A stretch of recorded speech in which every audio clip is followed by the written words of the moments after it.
Now, Eskom and testimonies emerging from the State Capture Commission dominated today's debate on the State of the Nation address. Accusations and counter-accusations flowed thick and fast. COPE leader Musiwa Likota fired the first salvo. He accused the president of turning against struggle stalwarts in detention in the 70s. You, with us in detention, when it was difficult, you wrote to the special branch that we put communist ideas in your head. In doing so, you condemned us to the special branch. And I say, I say this to you. I say this to you. Order. Because the special branch rewarded you as they always reward their victims. And they send you home. And we headed to Robben Island. You should have responded. This invitation that you are issuing on Friday, you should have issued it then. We should have traveled together to the island to serve years. Likota was not done yet. He and other opposition parties lashed out at the president and his party for having allegedly aided and abetted state capture in the past 9 years. Now you are inviting us to join you in the corruption of Bosasa, in the corruption of all of these things you've been doing with the others. I'm sorry, sir. I will stay with the people in Khayelitsha, in Chiawelo and Soweto and so on. The day we get out of there, it will not be to go to the flesh path of Egypt.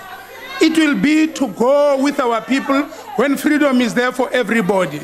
The president says he is shocked and angry, but his party has literally profited from the destruction of Eskom. Every time, Mr. President, that the lights go out, jobs are lost. Load shedding is job shedding. You became the deputy president for the ANC in 2012. You became the deputy president for South Africa in 2014.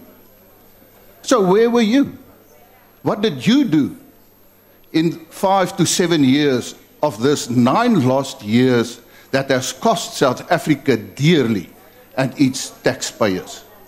You, Honourable President, are complicit to the loss of those 9 years, whether you like it or not.